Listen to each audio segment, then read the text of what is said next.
বন্ধুরা, আজকে আমরা শুরু করছি ইরিগেশন ইঞ্জিনিয়ারিং। ঠিক আছে, ইরিগেশন ইঞ্জিনিয়ারিংয়ের ক্লাস নম্বর 2।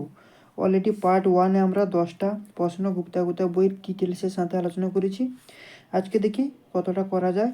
ঠিক আছে, তো চলো ক্লাস 2-তে আমরা 11 থেকে শুরু করব। তো 11 নম্বর কি বলছে? 11 নম্বর বলছে ফর সাপ্লাইং ওয়াটার সাপ্লাই করা হয়েছে to rabi crop, kharif crop and sugar cane. The canal is design. যদি আমাদের ওয়াটারটা সাপ্লাই করা হচ্ছে রবি ক্রপ হিসাবে, খারিফ ক্রপ হিসাবে এবং সুগার ক্যান হিসাবে, তাহলে ক্যানেলের যে ডিজাইনটা করা হবে তার capacity equal to the greater of the water requirement of. সেটা কী করে আমরা বের করব? সেটা অপশান এ পেয়েছি rabi and kharif or sugar cane. C বলেছে rabi and sugar cane and kharif and sugar cane. আর ডি বলে দিয়েছে rabi or kharif or sugar cane. তো সর্বপ্রথম আমাদেরকে এখানে ক্রপ সিজনের সম্পর্কে জানতে হবে। কি ক্রপ সিজন? তো ক্রপ সিজনের কথা যদি বলি, তাহলে দেখো খারিফের কথা যদি বলি আমি, তো খারিফ কবে থেকে শুরু হচ্ছে? খারিফ হচ্ছে তোমার সামার সিজন, তাই তো। সামার বলতে তোমার 1 এপ্রিল থেকে, এখানটা লিখে দিচ্ছি এপ্রিল, 1 এপ্রিল টু তোমার 30 সেপ্টেম্বর, তাই তো। 1 এপ্রিল থেকে 30 সেপ্টেম্বর এর মধ্যে এই যে সিজনটা তোমার হচ্ছে সামার, এটাকে আমরা কি বলছি? খারিফ সিজন। আর রবির যে সিজন সেটা আমরা বলছি তোমার 1 অক্টোবর থেকে, ঠিক আছে, 1 অক্টোবর টু তোমার 31 মার্চ। এটা হচ্ছে কি উইন্টার সিজন। এই সিজনটাকে আমরা কি বলছি? রবি সিজন। তাহলে খারিফ সিজন হচ্ছে তোমার 1 এপ্রিল থেকে 30 সেপ্টেম্বর, আর রবি হচ্ছে তোমার 1 অক্টোবর থেকে 31 মার্চ, মানে উইন্টার যে সিজনটা, উইন্টার সিজনকে আমরা বলছি রবি, আর সামার সিজনকে আমরা কি বলছি? খারিফ। এইটুকু তো আমরা বুঝে গেছি, ঠিক আছে। কিন্তু দেখো এখানে আমাদের যেটা করতে, প্রশ্নতে যেটা বলেছে যে ডিজাইনটা করব কি করে, তার আগেই এইটুকু তাহলে সেটা জানার আগে আমরা যেটা পড়বো যে পেরিনিয়াল ক্রপ কি। দেখো পেরিনিয়াল ক্রপ হচ্ছে যেখানে সারা বছর জল থাকবে। তাহলে যেখানে সারা বছর থাকবে জল, সেখানটা কিন্তু এর সঙ্গে টার্ম রয়েছে যে ক্যানেলটা আমরা তৈরি করব, কীভাবে করব না। দেখো এই যে রবি সিজন এবং খারিফ সিজন, ঠিক আছে, মানে রবি এবং খারিফ এর মধ্যে যেটা ম্যাক্সিমাম সেটা নেব, এবং তার সঙ্গে সুগার ক্যানটাকে আমরা এড করব। দিলে যে কোয়ান্টিটির জলটা আসবে সেই কোয়ান্টিটি নিয়ে কিন্তু আমরা ক্যানেলটাকে তৈরি করব, ঠিক আছে। তাহলে কি বললাম? রবি সিজনের জলটাকে নেব এবং খারিফ সিজনের জলটাকে নেব। দুটোর মধ্যে কোনটা? দুটোর মধ্যে যেটা কী হবে ম্যাক্সিমাম সেইটাকে নেব, এবং তার সাথে যে সুগার ক্যান রয়েছে সেটাকে ম্যাক্সিমামের সঙ্গে অ্যাড করব। দিয়ে যে কোয়ান্টিটি জলটা আসবে সেই কোয়ান্টিটি দিয়ে আমাদেরকে কি করতে হবে? ক্যানেলটা তৈরি করতে হবে। তাহলে অপশানগুলো দেখো, অপশান এখানে বলছে রবি অ্যান্ড খারিফ। না, রবি অ্যান্ড খারিফ তো শুধু হবে না, কেন দুটোর মধ্যে ম্যাক্সিমাম এবং তার সঙ্গে সুগার ক্যান আমাদের অ্যাড করতে হবে। দিলে যে কোয়ান্টিটি আসবে সেটাকে নিয়ে আমাদের ক্যানেলটা কী করতে হবে? কোয়ান্টিটি দিয়ে ক্যানেলটা তৈরি করতে হবে। তাহলে rabi and kharif or sugar cane, না এটাও না। দেখো রুবি অ্যান্ড সুগার ক্যান আর খারিফ অ্যান্ড সুগার ক্যান, তাহলে এইটাই হয়ে যাবে আমাদের কারেক্ট অ্যান্সার। তাহলে সি হয়ে যাবে আমাদের কারেক্ট অ্যান্সার।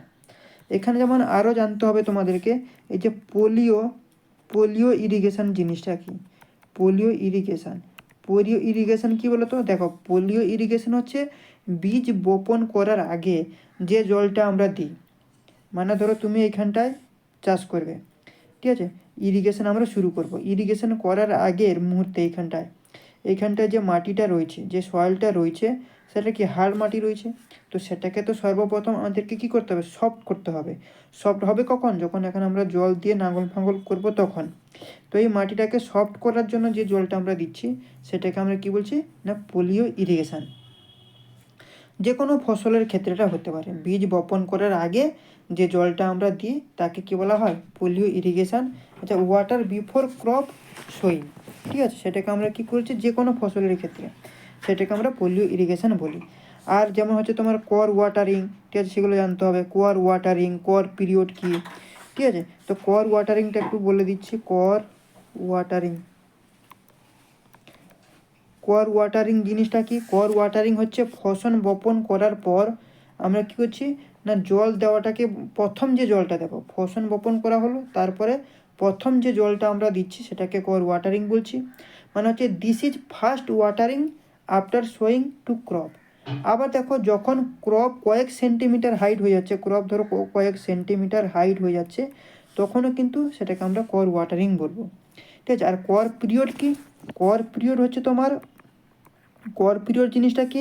কর পিরিয়ড হচ্ছে ফসল বপন করার পর যত দিন জল দেবো আমরা, 2 দিন দেবো কি 3 দিন দেবো, এই যে প্রসেসটা, এই প্রসেসটাকে আমরা কি বলছি? কর পিরিয়ড। তাহলে এই পার্টিকুলার প্রশ্নের অ্যান্সার আমাদের হয়ে যাচ্ছে সি। সি হয়ে যাচ্ছে আমাদের কারেক্ট অ্যান্সার 11 নম্বরের। ঠিক আছে, চলো এরপরে আমরা যাব 12 নম্বর। 12 নম্বর কী বলছে দেখো, 12 নম্বর বলছে দ্য রেশিও অফ দ্য, একটু ইয়ে করে দিই, the ratio of the quantity of water store, কি বলছে? Water store in root zone, root জোনে কি হচ্ছে? ওয়াটার স্টোর করছে। Of the crop to the quantity of water actually delivered, water কি হচ্ছে? Actually delivered in the field.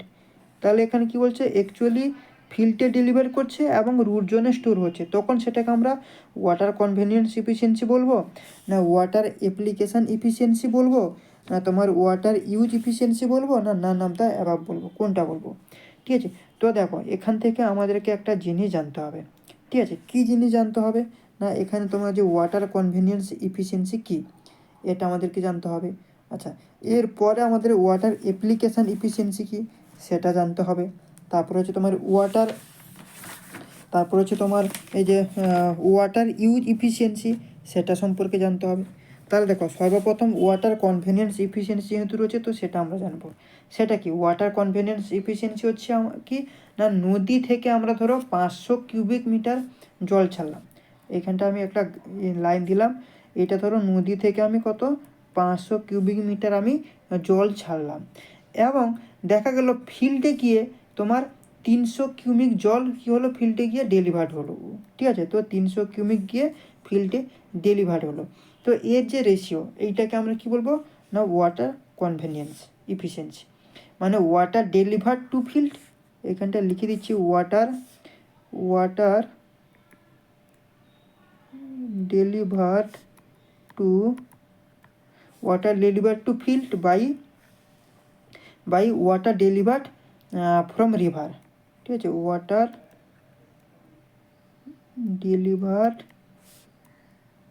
From river, নদী থেকে আমরা কত জল ছাড়লাম এবং ফিল্ডে গিয়ে কতটা পৌঁছচ্ছে। ঠিক আছে, সে লস হওয়ার পর যে জলটা থাকছে, মানে ধরো নদী থেকে আমরা 500 কিউবিক মিটার জল ছাড়লাম, লস হওয়ার পর এখানে 300 কিউবিক মিটার জল এসে পৌঁছলো, এই রেশিওটাকে আমরা কী বলছি? Water convenience efficiency. ঠিক আছে, তাহলে দেখো ওয়াটার কনভেনিয়েন্স ইফিসিয়েন্সি হয়ে গেল। আর ওয়াটার অ্যাপ্লিকেশান ইফিসিয়েন্সি কি? দেখো ওয়াটার কনভেনিয়েন্স ইফিসিয়েন্সি এক, আর ওয়াটার অ্যাপ্লিকেশান যে ইফিসিয়েন্সি, এই যে বিতে রয়েছে, এটাকে আমি একটু উপরে নিয়ে নিই অপশানগুলো। এই যে ওয়াটার অ্যাপ্লিকেশান ইফিসিয়েন্সি, এটাকে আমরা এ বলে ডিনোট করা হয়। সেটা কি না, এর যে রেশিওটা আসবে তোমার water store by root zone, কি water store by root zone by water delivered at outlet, water deliver, এখানটা লিখে দিচ্ছি ওয়াটার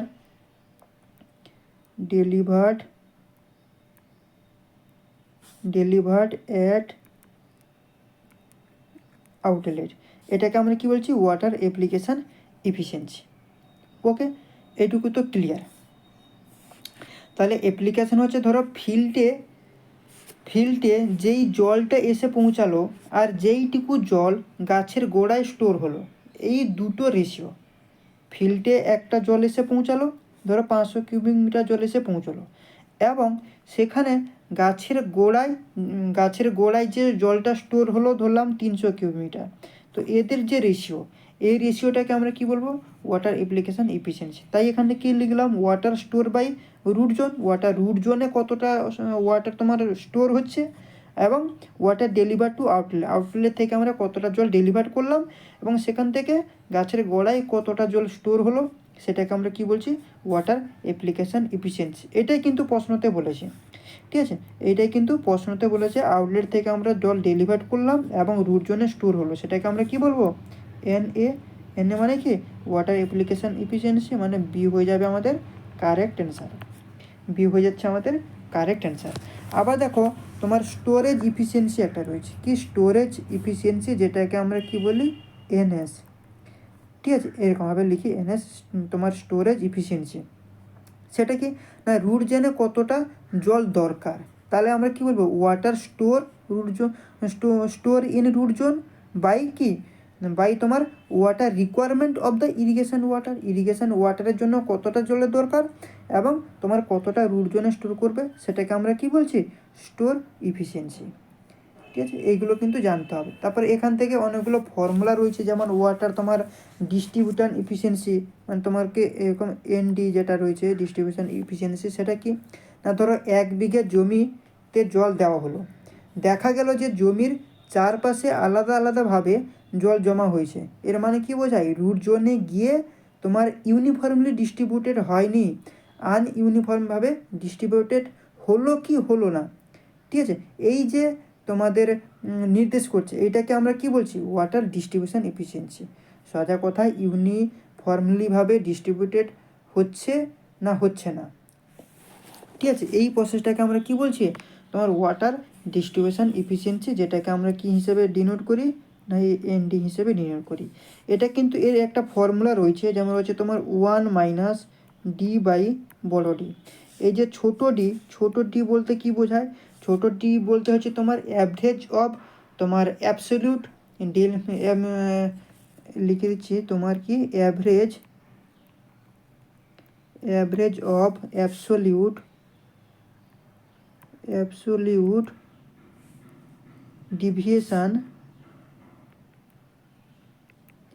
ডিভিয়েশন ফ্রম মিন। আর বড় ডি মানে বলতে কি বোঝায়, বড় হাতের ডি বলে যেটা বলে যাচ্ছে, mean of water store of root zone. লিখে দিচ্ছি mean of water storage of root zone. আর যের মানে হচ্ছে রুট জোন। এইটা মানে এটা কীভাবে কীরকম দেখো বোঝায় সেটা তোমাকে বলছি। ধরো এই রয়েছে আমাদের একটা জমি রয়েছে, ঠিক আছে, এটা ধরো রয়েছে 1 সেন্টিমিটার, এটা ধরো 2 সেন্টিমিটার, এটা রয়েছে 3 সেন্টিমিটার, এটা রয়েছে কত, 4 সেন্টিমিটার। তাহলে এখানে আমি বড় ডি কী করে বের করব, অ্যাভারেজ বের করতে হবে। কেন, আমি কি বলেছিলাম 1 - ছোটো ডি বাই বড় ডি, তাই তো, এটা বলেছিলাম 1 - ছোটো ডি বাই বড় ডি, এটা ছিল ফর্মুলা। তাহলে এখানে অ্যাভারেজ আমি করে নেব, অ্যাভারেজ করতে গেলে কী করবো, 1 + 2 + 3 + 4 বাই কত, 4 রয়েছে মানে 4 দিয়ে ভাগ করে দেবো। এইটাকে ভাগ করলে ধরো 2.5 আসবে। তো এইটা হয়ে গেছে আমাদের কি মিন। কিন্তু এক্ষেত্রে আমাদের এই D1 D2 D3 D4 এইভাবে বের করতে হবে। তাহলে যদি D1 বের করি, কী করে বের করব, এই 2.5 যে মিন আসছে সেখান থেকে -1 করে দেবো, মানে 1.5। আবার D2 কী করে বের করব, সেই মিন 2.5 যেটা ছিল সেটা থেকে 2 কী করব, মাইনাস করে দেবো, তাহলে কত আসবে, 0.5। আবার D3 কী আসবে না, 3 - 2.5, 2.5 হচ্ছে তোমার মিন, তাহলে এখানে কত আসবে, এটা করলে তোমার 0.5 চলে আসছে। আর D4 আমার হয়ে যাবে তোমার 4 থেকে 2.5 বাদ দিয়ে দেবো, তাহলে 1.5। এটাকে আমি যদি অ্যাভারেজ করি তাহলে কী করে করব, 1.5 + 0.5 + 0.5 + 1.5 করতে হবে, দিয়ে ডিভাইডেড বাই 4 করে দেবো, দিলে এটাকে করলে তোমাদের আসবে 1 আসবে অ্যান্সার। এই 1টা হয়ে যাচ্ছে কি, ছোটো ডি মিন, ঠিক আছে, এটা হয়ে যাবে। তাহলে আমরা ND মানে ওয়াটার ডিস্ট্রিবিউশন ইফিসিয়েন্সি কী করে বার করবো, NDর ফর্মুলা কি, ND হচ্ছে 1 - ছোটো ডি বাই বড় ডি। তাহলে দেখো 1 - ছোটো ডি কত আসবে, ছোটো ডি 1 - এই যে ভ্যালুগুলো এলো, এই ভ্যালুগুলো জাস্ট এখানটা আমরা পুট করে দেবো, এটা পুট করে দেবো, দিলে যেটা আসবে সেটাই চলে আসবে ওয়াটার ডিস্ট্রিবিউশন এফিসিয়েন্সি। এইভাবে কিন্তু আমাদেরকে বের করতে হয়। আবার দেখো সব জায়গায় যদি জল সমানভাবে থাকে, তাহলে এই যে অ্যাভারেজ যে বের করলাম, এগুলো যদি সবগুলো জায়গায় যদি জল যদি সমানভাবে থাকে, তাহলে ওয়াটার ডিস্ট্রিবিউশন যে ইফিসিয়েন্সি আসবে, সেই ইফিসিয়েন্সি কত আসবে, 1 আসবে। এটা কিন্তু পরীক্ষায় কিন্তু প্রশ্ন আসে, ভেরি ভেরি ইম্পর্ট্যান্ট। এত কিছু কথা বলার পিছনে উদ্দেশ্য হচ্ছে এইটাই, যে এই যে অ্যাভারেজ আমরা বের করছি, তো সব জায়গায় যদি জল যদি সমানভাবে থাকে তাহলে সেক্ষেত্রে যে তোমার ওয়াটার ডিস্ট্রিবিউশন এফিসিয়েন্সি হবে সেটা কত হবে, সেটা হচ্ছে তোমার 1 হয়ে যাবে। ঠিক আছে, তাহলে এই যে 12 নম্বর প্রশ্ন, 12 নম্বর প্রশ্নের হয়ে যাচ্ছে আমাদের কি বি হয়ে যাচ্ছে আমাদের কারেক্ট অ্যান্সার। ঠিক আছে, চলো এরপরে আমরা নেক্সট প্রশ্নের দিকে যাব। 13 নম্বর, 13 নম্বর কী বলছে দেখো, এখানে দেখো তাই এখানটায় নোটসেও কিন্তু তাই রয়েছে।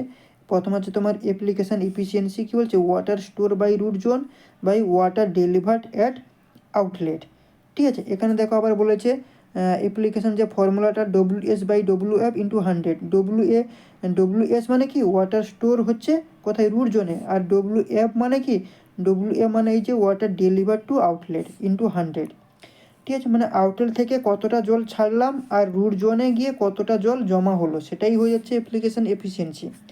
আর তোমার কনভেনিয়েন্স এফিসিয়েন্সি মানে NC, সেটা কি water delivered outlet by water তোমার entrance in the store point of the channel, সেটা তার এরও ফর্মুলা রয়েছে দেখো, WF/WR × 100, এটা হচ্ছে তোমার কনভেনিয়েন্স এফিসিয়েন্সি।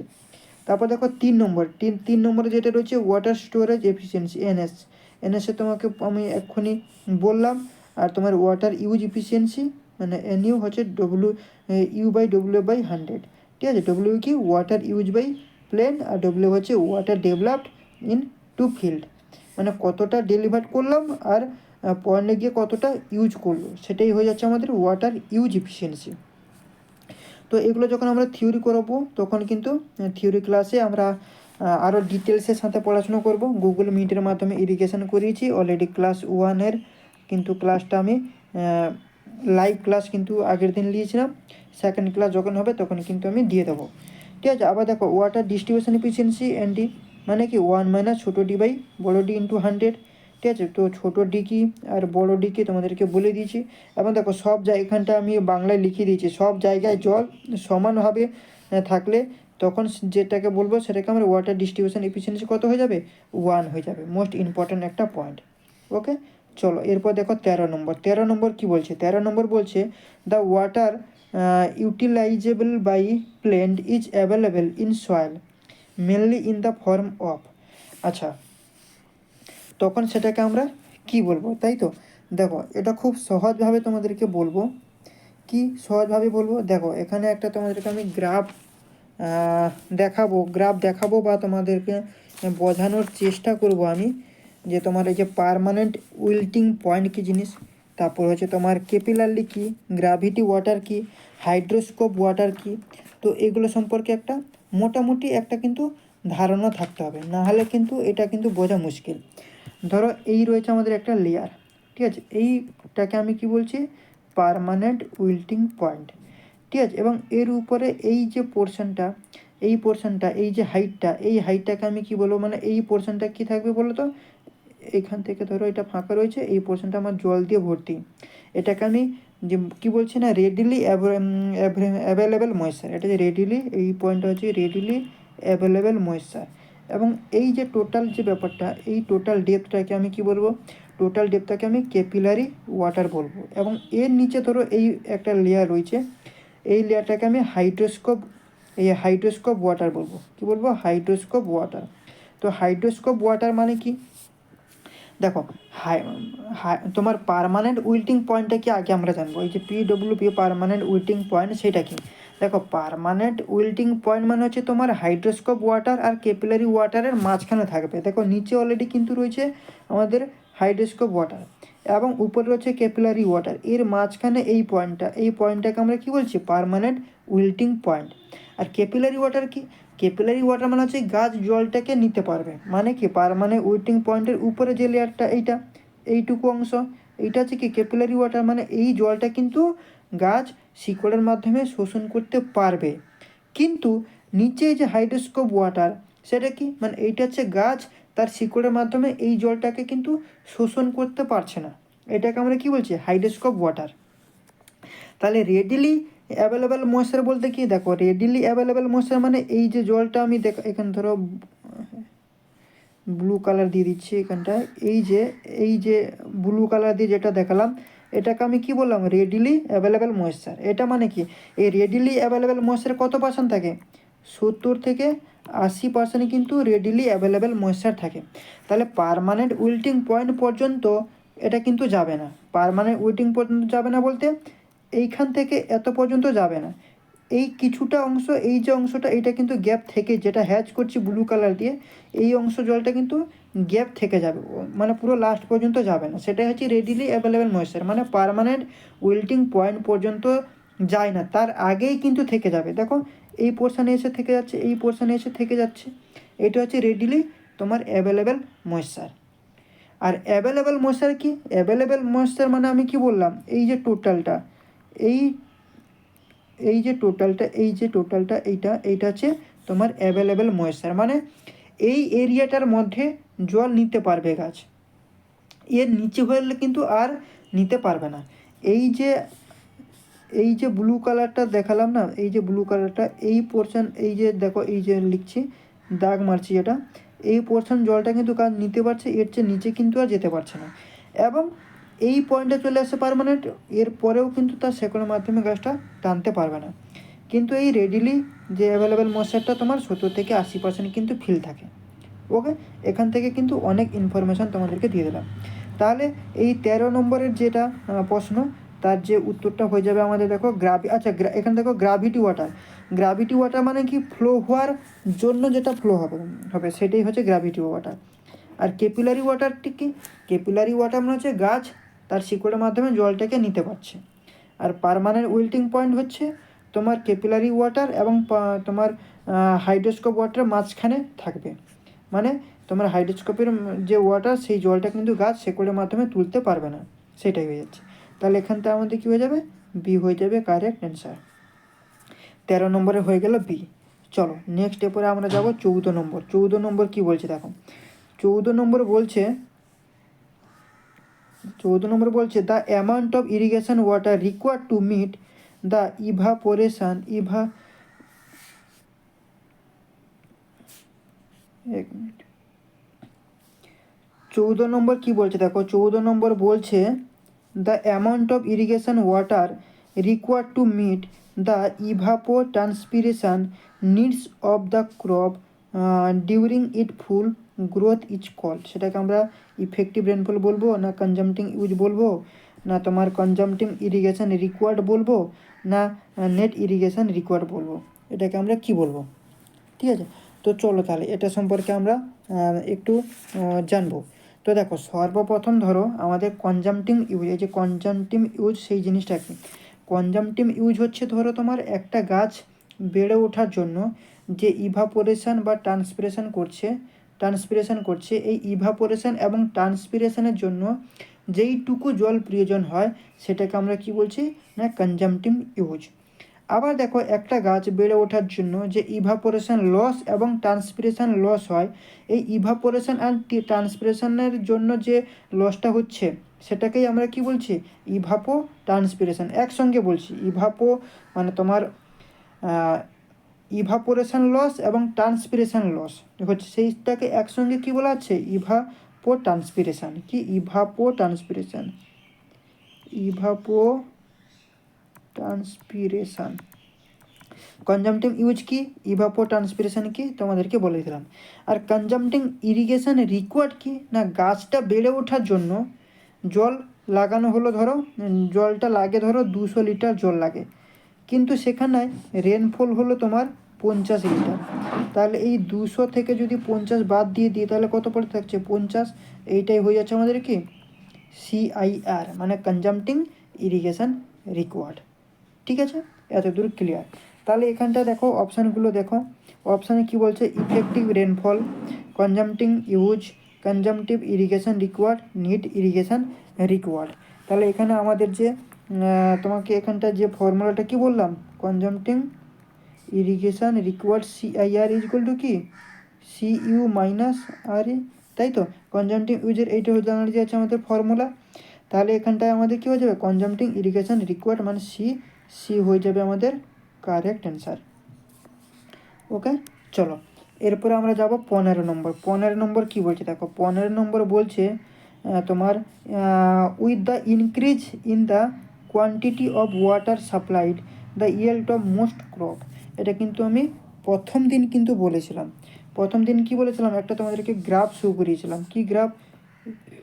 এইভাবে একটা গ্রাফ শো করেছিলাম যে একটা গাছ বেড়ে ওঠার জন্য কতটা জল লাগছে, মানে এটা হচ্ছে তোমার ম্যাক্সিমাম পয়েন্ট চলে আসছে, এবং এইটা হচ্ছে কি কার্ভ, স্লোপের যে কার্ভের কথা তোমাদেরকে আমি কিন্তু এটা বলেছিলাম প্রথম ক্লাসে একদম।